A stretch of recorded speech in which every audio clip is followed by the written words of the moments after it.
सभी मित्रों को नमस्कार। मित्रों, स्वागत है एंटीबायोटिक जीके वाली सीरीज, एक ऐसी सीरीज जो आने वाले समय में विद्यार्थियों के लिए एक रामबाण सिद्ध होगा और ये सीरीज हमेशा आप लोगों को यादगार रहेगी। साथियों, उत्तरी पश्चिमी मरुस्थल और शुष्क मरुस्थल, घंटे भर क्लास, मात्र आपको 5 मिनट में समझाने आ रहा हूं। लगातार सीरीज बनाने के लिए हमारे यूट्यूब चैनल को सब्सक्राइब कर लेना, घंटी वाले निशान को दबा देना और आपके टेलीग्राम को ज्वाइन कर लेना ताकि ये पीडीएफ आपको मिल सके। हम बात कर रहे हैं आर्द्र शुष्क मरुस्थल। मैंने आपको बहुत अच्छी तरीके से बात समझाई थी कि आपके 50 सेंटीमीटर वर्षा रेखा जो थार के मरुस्थल को अरावली से अलग करती है, और एक 25 सेंटीमीटर वर्षा रेखा जो आपके मरुस्थल को दो भागों में बांटती है। इधर का जो था हमारा 25 सेंटीमीटर से कम वर्षा वाला, इसे हमने शुष्क मरुस्थल नाम दिया था, और ये 25 से 50 के बीच में है, यानी ये शुष्क है तो यहां कम शुष्क है, इसे हमने अर्ध शुष्क मरुस्थल का नाम दिया था। तो ऊपर आपका घग्गर का मैदान श्री गंगानगर हनुमानगढ़ में, ये हम जो आपका अर्ध शुष्क मरुस्थल है, इसे 4 भागों में बांटेंगे। पैमाना क्या है हमारा? 25 से 50 सेंटीमीटर वर्षा वाला भाग है। घग्गर का मैदान श्री गंगानगर हनुमानगढ़ के आसपास का भाग, शेखावाटी प्रदेश सीकर झुंझुनू चूरू के आसपास का भाग, और नागौरी उच्च भूमि, नागौर उच्च भूमि आपके नागौर का भाग मध्यवर्ती, गोडवाड़ा प्रदेश आपके लूणी नदी का बहाव क्षेत्र को हम गोडवाड़ा प्रदेश कहते हैं। तो 4 भाग है। सीधा सवाल पूछ सकता है निम्न में से कौन सा भाग है जो आपको अर्ध शुष्क मरुस्थल का भाग नहीं है? आप बता दें गुरुजी अर्ध शुष्क मरुस्थल का भाग ये नहीं है, 4 है। अब एक एक की हम लोग बात करें, एक एक भाग की, तो आराम देख लीजिए आप लोग। सबसे पहले हम घग्गर का मैदान पढ़े। क्या पढ़े? घग्गर का मैदान सबसे पहले। तो सबसे पहले हम घग्गर का मैदान पढ़े, तो ये जो आपका घग्गर का मैदान है, क्या कहा मैंने? ये आपका घग्गर का मैदान है, श्री गंगानगर और हनुमानगढ़ जिले में है।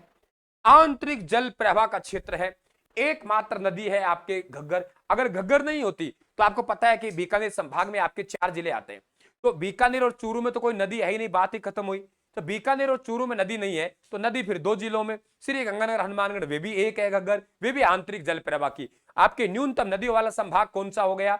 आपका बीकानेर हो गया। कोई नदी नहीं है, आपसे जिला पूछे तो आप बताएंगे श्री गंगानगर और आपका बीकानेर और चूरू।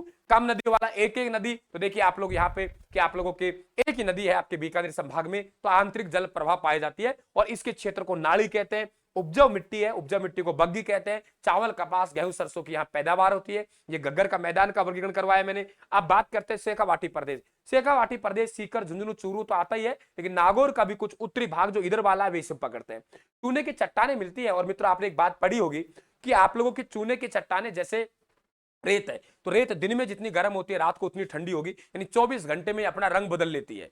ठीक है, दिन में गर्म रात को ठंडी, तो 24 घंटे में रंग, एक दिन का आपका रात का निम्नतम तापमान और दिन का उच्चतम तापमान, इसे कहते हैं दैनिक तापांतर। और राजस्थान में सर्वाधिक दैनिक तापांतर आपके कहां है? जैसलमेर में। चूने की परतें मिलती है, इसलिए यहां विशेषता है कि आपकी सर्दियों में खूब गर्म होती है, और धीरे गर्म होने में टाइम लगेगा, सर्द होने में टाइम लगेगा, ठंडी। तो गर्मियों में गर्म होती है, सर्दियों में बहुत सर्दी पड़ती है, इसलिए इस इलाके में चूरू आता है। राजस्थान का चूरू जिला ऐसा है जो सबसे गर्म जिला भी है और सबसे ठंडा जिला। सबसे गर्म और सबसे ठंडा जिला वे कौन सा है? चूरू, ध्यान रखें। सबसे गर्म व सबसे ठंडा जिला कौन सा है? चूरू, ध्यान रखें। तो सबसे गर्म व सबसे ठंडा जिला चूरू। यही कारण है कि आप लोगों के यहाँ सर्दियों में न्यूनतम तापमान, गर्मियों में अधिकतम तापमान। राज्य में सर्वाधिक वार्षिक तापांतर वाला जिला, दैनिक तापांतर वाला जैसलमेर, वार्षिक तापांतर वाला आपका कौन सा होगा? चूरू। न्यूनतम चाहे दैनिक हो चाहे वार्षिक हो, आपका कौन सा हो जाएगा? डूंगरपुर हो जाएगा।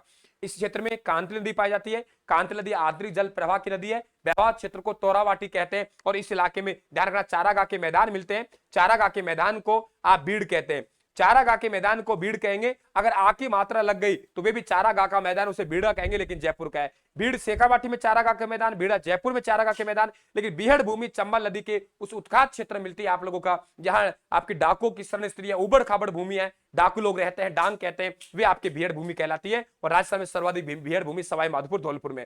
बागर, बांगड़, इसे बांगड़ कहते हैं, बिंदी वाला, बिना बिंदी वाला बागड़ डूंगरपुर बांसवाड़ा का उपनाम हो जाएगा, ध्यान रखना। बांगड़ यानी बागर वे क्षेत्र जहां आपकी वर्षा का आपके जल नहीं पहुंच पाता है, नदियों का जल नहीं पहुंच पा रहा है, तो ऊपर आपकी उपजाऊ मिट्टी नहीं जम पा रही, उसे बांगर कहते हैं। जहां वर्षा का जल पहुंच जाता है, आपकी नई मिट्टी वहां परत जम जाती है, उसे खादर कहते हैं। कुएं तालाबों को सरया सरोवर कहते हैं, जोहड़ दूसरा। ठीक है भाई, कुएं, सर सरोवर, कुएं, तालाब, जोड़ को कहते हैं। अब आगे हम लोग बात करते हैं कि आगे हमारा बीच का भाग है वे आपके नागौरी उच्च भूमि है। कौन सा है? नागौरी उच्च भूमि। अगर नागौरी उच्च भूमि की हम बात करें, क्या कहा मैंने नागौरी उच्च भूमि की हम लोग बात करें तो आपके सर्वाधिक विस्तार कहां है? नागौर में है। ठीक है, नागौर उच्च भूमि आपको पता है कि यहां सोडियम क्लोराइड की मात्रा ज्यादा पाई जाती है। नमक उत्पादन के लिए नागौर उच्च भूमि प्रसिद्ध है। आपकी सबसे ऊंचा पर्वत चोटी आपके पर्वतसर है। ये भी आप सवाल पूछ सकता है कि सबसे ऊंची आपकी चोटी कौन सी है, तो पर्वतसर। ये भी ध्यान रखिए आप, सबसे ऊंची चोटी कौन सी है? पर्वतसर। ये भी आपको पता होना चाहिए। दूसरा, आपके सोडियम क्लोराइड की यहां सर्वाधिक मात्रा पाई जाती है। नमक। बांका पट्टी मित्रों, यहां आपके एक फ्लोराइड आपके एक जल में फ्लोराइड की मात्रा 1 लीटर आपके जल में 3 मिलीग्राम आपके फ्लोराइड की मात्रा है, उसे बांका पट्टी घोषित की गई है कि लोग क्या होता है, फ्लोराइड की अधिक मात्रा जल में होती है तो उनके फ्लोरोसिस नामक रोग हो जाता है। कौन सा रोग? फ्लोरोसिस नामक रोग हो जाता है, जिस कारण से उनकी कूब निकल जाती है, बाका हो जाता है, तो उसे बाका पट्टी या कुबड़ पट्टी कहते हैं। और इससे सर्वाधिक प्रभावित जो गांव है वे आपके नागौर का मकराना गांव है। और ये भी आपको पता होना चाहिए कि आप लोगों के या मकराना तहसील आसरावा गांव है। पैमाना 1 लीटर में 3 मिलीग्राम आपके फ्लोराइड होगी, उसे बाका पट्टी घोषित किया गया है। नागौर में आपके मेथी पाई जाती है, जिसे हरी मेथी कहते हैं, खुशबूदार मेथी कहते हैं। बाजार बेचने आते हैं, 1 रुपए 2 रुपए की पुड़िया देके जाते हैं। तो ये प्रसिद्ध है। हरे कबूतर मिलते हैं, वैसे हरे कबूतर आपके सरिस का अलवर मिलते हैं, ये भी ध्यान रखना। वैसे हरे कबूतर कहां मिलते हैं? सरिस का अलवर मिलता है, ध्यान रखना आप लोग। ठीक है, अब बात करते हैं गोडवाड़ा प्रदेश। गोडवाड़ा प्रदेश क्या है? गोडवाड़ा प्रदेश आपके लूनी नदी का बहाव क्षेत्र में जो बाड़मेर, जालोर, जोधपुर, पाली वाला इलाका आता है, उसे हम गोडवाड़ा प्रदेश कहते हैं, उसे हम लोनी बेसिन कहते हैं। बहुत से बच्चों को शिकायत रहती है, गुरुजी आप बहुत स्पीड से बोल रहे हो, धीरे स्पीड से बोलो, धीरे समझाओ। तो उन बच्चों से कह देना, उन बच्चों से कहना चाहता हूं कि आपके 2022 के नाम से मैंने पूरा ज्योग्राफी का फोल्डर बनाया। 9 बजे राजस्थान की ज्योग्राफी चल रही है, आप ज्वाइन करें, वहां पूरा डिटेल से पढ़ाया जा रहा है। एंटीबायोटिक है, एंटीबायोटिक के हिसाब से आपको दवा दूंगा। सबसे ऊंची चोटी, वेरी इंपॉर्टेंट सवाल, कि आपके पश्चिमी राजस्थान, इसी इलाके के नहीं, पश्चिमी राजस्थान की सबसे ऊंची चोटी आपका डोरा पर्वत है, जालोर में, और 869 मीटर इस डोरा पर्वत की आपकी ऊंचाई है। रानीवाड़ा उच्च प्रदेश एक आपका वृक्ष विहीन अनावृत प्रदेश है। वृक्ष विहीन अनावृत प्रदेश गोडवाड़ा प्रदेश में मिलता है, तो ध्यान रखना, आपके जालोर में है।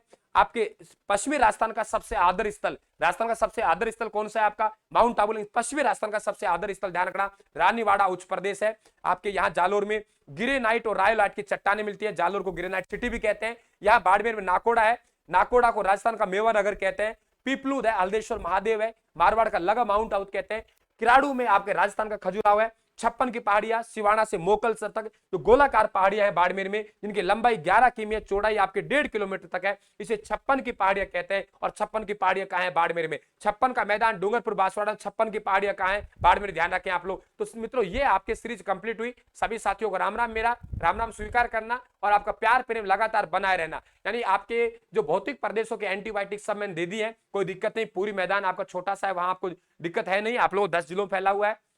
अवशेष किसका है बता दिया। नहरों से आपकी सिंचाई, कुएं तालाबों से, सॉरी कुएं नलकूपों से वहां सर्वाधिक सिंचाई होती है, सर्वाधिक जनसंख्या घनत्व है।